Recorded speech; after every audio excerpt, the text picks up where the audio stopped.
नमस्कार मंडळी. तर आज आहे गुरुवार आणि मला आज हिवाळा स्पेशल खोबरावडी करायची आहे. तर त्याचं साहित्य वगैरे मी सगळं काढून ठेवलंय. तर चला आपण आता खोबरावडी करूया. तर मंडळी, खोबरावडी करण्याआधी मी हिवाळा स्पेशल खोबरावडी करण्याआधी मी ही गोड खोबरावडी करते. नेहमी आपण करतो तशीच. तेही तर खोबरावडी सगळेच करतात, तर तशी मी करते. कारण आज स्पेशल म्हणजे माझ्या मिस्टरांनी मला सरप्राईज दिलंय की आज नवीन शेगडी घेतली. कारण तुम्ही बघितलं असेल ती खूप जुनी झालेली होती आणि नीट पेटतही नव्हती. म्हणजे त्यांना खूप दिवस मागे लागले. तर आज त्यांनी दुपारी ती शेगडी आणली. तर आज मी तिचं आधी पूजन करते, त्याच्यानंतर ही गोड खोबरावडी करते, त्याच्यानंतर आपण हिवाळा स्पेशल खोबरावडी करू.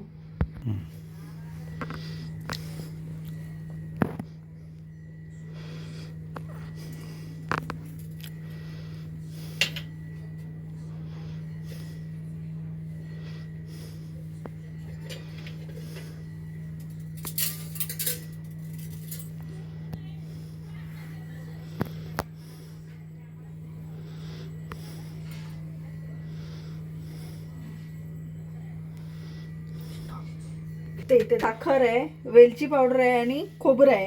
आता हे खोबरं आणि साखर मी मिक्सरला लावून घेते आणि त्याच्यानंतर आपण खोबरावडी करू. तर मंडळी, मी आता गॅस पेटवते आणि हे खोबरं मी मिक्सरला लावून घेतलंय, त्याच्यामध्ये टाकते.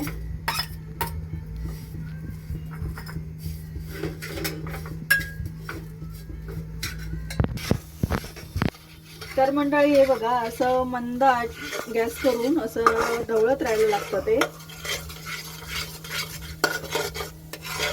बघा. तर आता याच्यामध्ये मी टाकते वेलची पूड आताच थोडीशी. अशी पटकन होणारी आहे खोबरावडी बघा. तर मंडळी, हे बघा, हे असं जेव्हा हे सोडायला लागेल भांड, तेव्हा ते पूर्णपणे होतं असं म्हणतात. तर हे बघा, पूर्ण झालंय, आता होत आलं.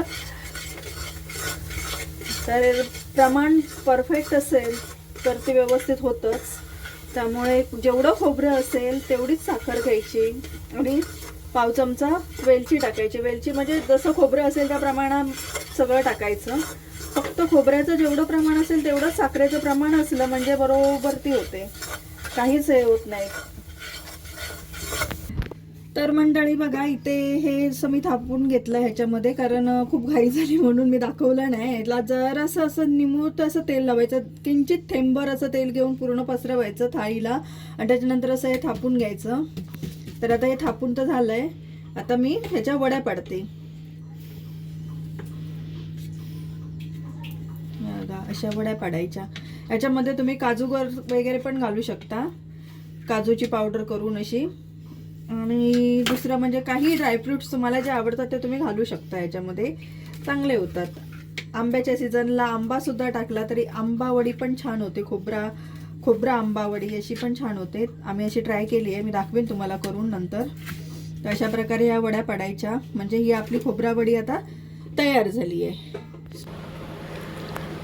तर मंडळी, आपली ती खोबरावडी झाली. आता हिवाळा स्पेशल खोबरावडी, त्याच्यासाठी हे खोबरं घेतलंय, हालीम, वेलची पावडर, गूळ, हे डिंक आणि हे सगळा भोपळा, परत सूर्यफूल वगैरे, कलिंगड, अशा सगळ्या त्या काकडीपासूनच्या सगळ्या बिया सगळ्या मिक्स करून घेतल्यात. इथे ड्रायफ्रूट आहेत, अक्रोड, बदाम वगैरे, काजू याच्यात घेते मी. आता ओवा आहे. असं सगळं हे मिक्स मी भाजणार आहे आता आणि त्याच्यानंतर हे मी मिक्सरला लावून घेणार आहे. हे ड्रायफ्रूट्स वगैरे जरा बारीक करून घेईन आणि त्याच्यानंतर मी तुम्हाला दाखवेन. आता मी भाजून घेते पहिलं. त्याच्यामध्ये मी ओवा टाकते, पहिलं ओवा भाजून घेते.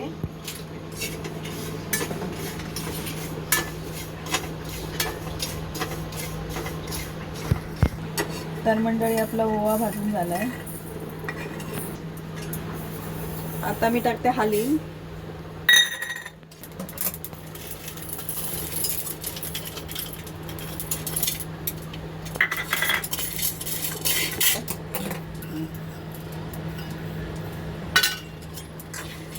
तर मंडळी, मगाशी खोबरावडी केली त्याच्यामध्ये आपण खोबरं भाजून नव्हतं घेतलं, पण आता आपल्याला हे जरा परतून घ्यायला लागणार आहे.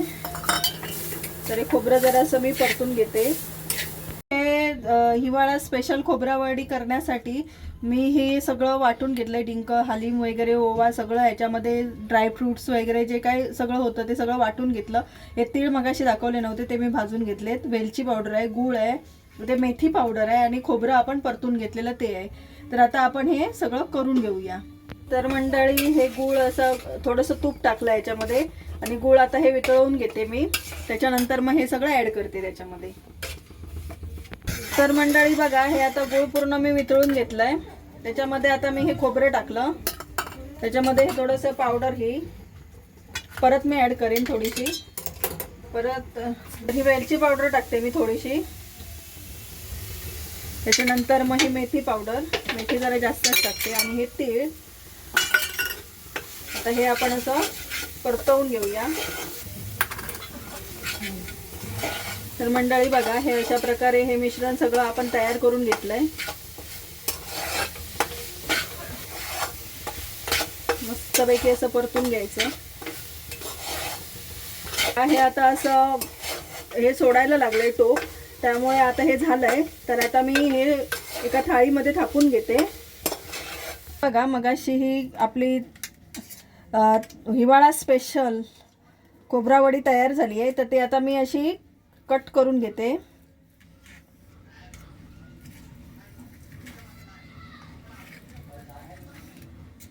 तरी खाल्ली ना तरी पण तब्येतीसाठी ही खूप चांगली आहे. त्यामुळे मी ही बनवतेच अशी दर हिवाळ्यामध्ये. तर मंडळी आपली खोबरावडी आणि हिवाळा स्पेशल खोबरावडी तयार झाली. आणि आता तुम्ही ही अशी नक्की करून बघा. या पद्धतीने खोबरावडी खूप छान लागते आणि हिवाळ्यात ही खाल्ली ना थंडीच्या दिवसात तर खूप छान आहे. तर तुम्ही नक्की करून बघा. मी आता इथे व्हिडिओचा एंड करते. लाईक करा, शेअर करा, कमेंट करा, चॅनलला सबस्क्राईब करा. श्री स्वामी समर्थ.